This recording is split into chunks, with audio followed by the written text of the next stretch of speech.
Qurani Kərimdə buyurulub: Mömin kişiləri və qadınları etmədikləri bir işdən ötürü incidənlər, şübhəsiz ki, öz üzərlərinə böhtan və açıq-aydın bir günah götürmüşlər.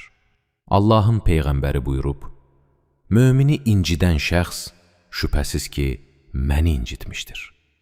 Kim möminə onu qorxudan baxışlarla baxsa, Allah öz kölgəsindən başqa bir kölgə olmayacaq gündə onu qorxudar. Kim mömini kədərləndirsə və sonra dünyanı ona bağışlasa, bu işi onun günahının bağışlanmasına səbəb olmaz və bəxşişinin müqabilində ona savab verilməz.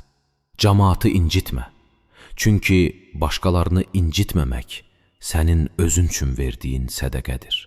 İmam Sadiq əleyhissalam buyurub: Kim cəmaatı incitməkdən əl çəksə, onlardan bir əl çəkilər. Onları incidənlərdən biri azalar. Cəmaat isə çox əlləri ondan saxlayar. Uca Allah buyurub ki: Mənim mömin bəndəmi incidən şəxs mənə qarşı müharibə elan etsin. And olsun Allaha ki, yaxşılar nicat tapdılar. Onların kim olmasını bilirsiniz.